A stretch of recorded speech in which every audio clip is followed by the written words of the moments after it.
My own brothers died tragically as well, truth be told.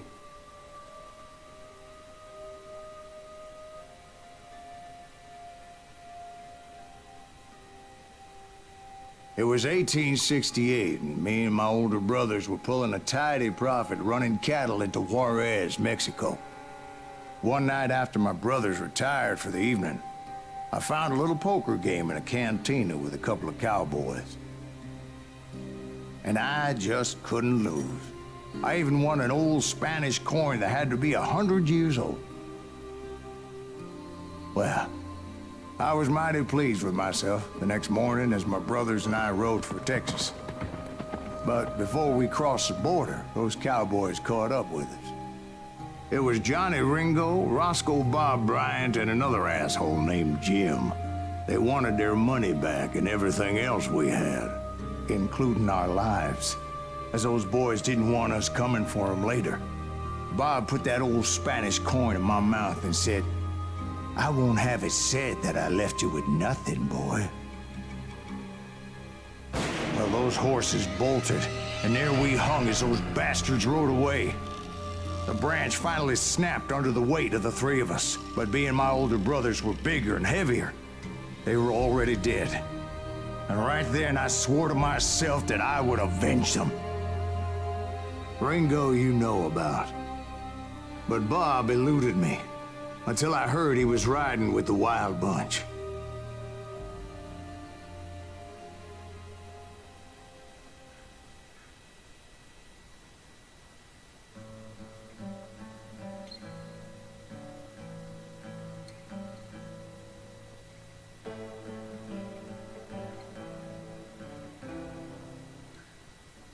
I'd been on their trail for months, ever since they left their hideout in the Bighorn Mountains. Led by Butch Cassidy, they were a loose association of outlaws who robbed banks and trains from Colorado to Montana. Among them was the Sundance Kid, and that murderous hombre I was tracking, Roscoe Bob Bryant. Were you a part of that giant Pinkerton posse after the Wild Bunch? No, boy. A circus like that would have slowed me down. Besides, I wanted Bryant all to myself. I'd heard about a large shipment of gold being transported to Wilcox, Wyoming on the Overland Flyer. I figured the Wild Bunch would likely hit such a treasure, and by God, I figured right. They blew the bridge with the intention of forcing the train to stop. Well, I assumed the Wild Bunch was likely in the still intact part of the train high above, so I had no choice but to make my way up through the passenger cars dangling down. I was determined to make that sumbitch Bob pay for what he did to my brothers.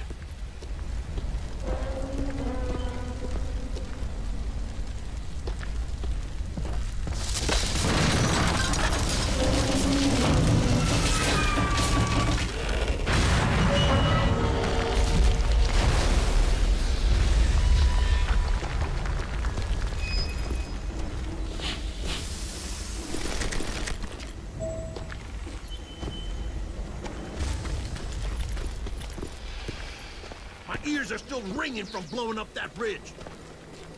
What'd you say? I can't hear a goddamn thing. Well, I made my way off unscathed and came upon a few members of the gang and had no choice but to dispatch That son of a bitch! Is that a goddamn Pinkerton? From there, I had to negotiate an even more precarious route.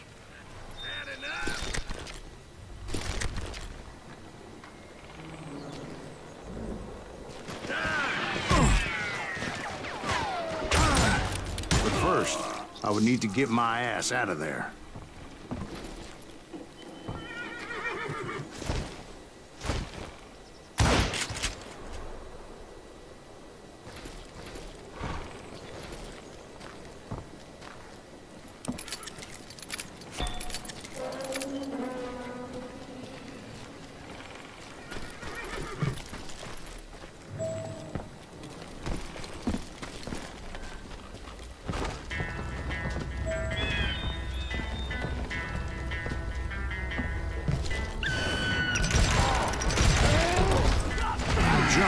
frying pan into the fire as the train was clearly fixing to fall. I had found the gang, but in order to find old Bob, I needed to fight my way forward past a whole passel of desperados.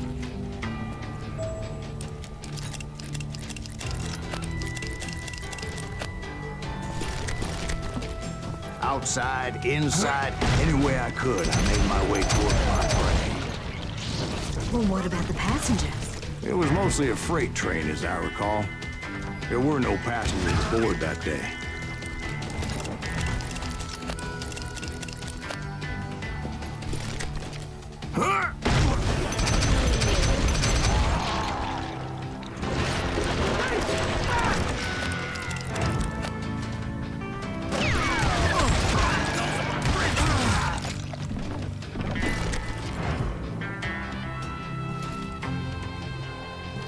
As I mentioned before, I am not fond of heights. But I was too busy dodging bullets to worry about falling to my death. Odds were I was likely to die that day anyway. So I was determined to take down as many of those bastards as I could. Show your...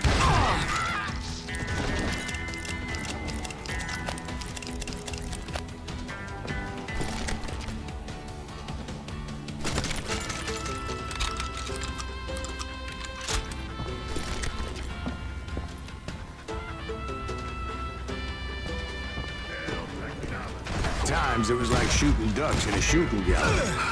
The only difference is these damn ducks shot back.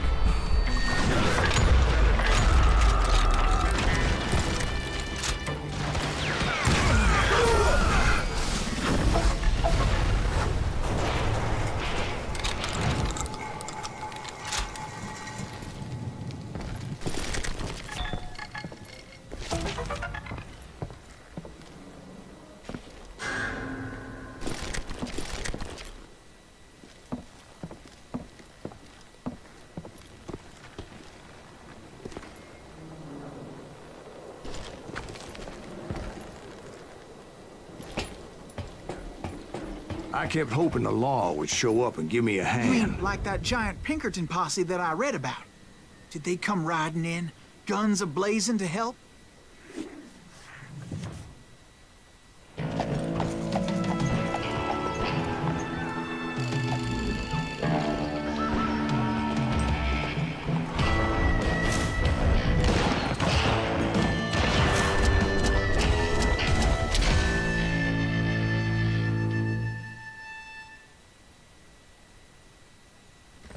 Help?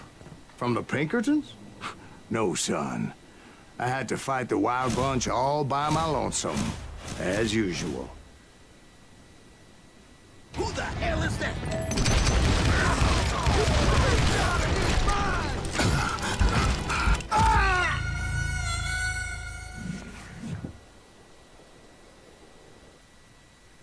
Who the hell is that?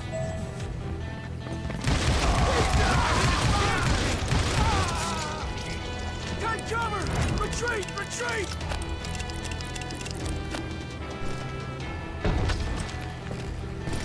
He's killing everybody! Now you're dead. He'll kill us all! Murderer! Run!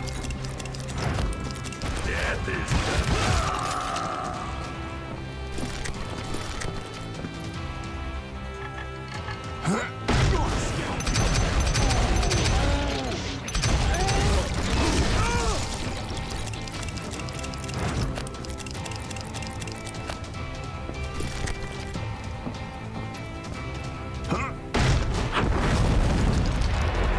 Guess is those dime novels didn't portray this as it happened, did they?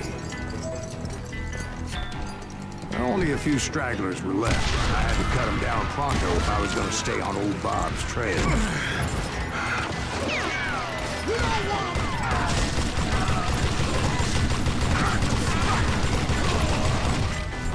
No matter goes first this! Run if you want to live!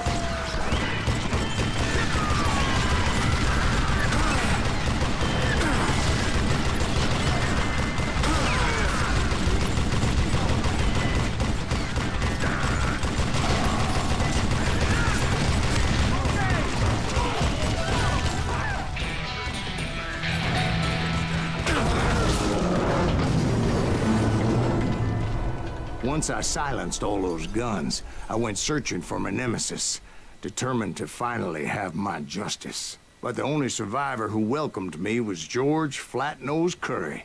Who was he?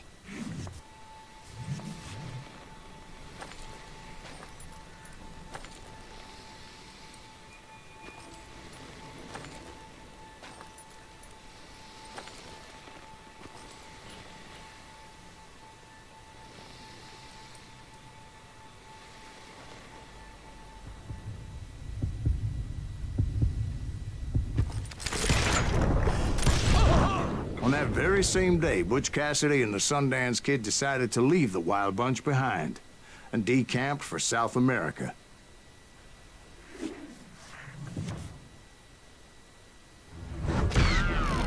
They ended up living down there for many years, but I'm sure you already know all about that.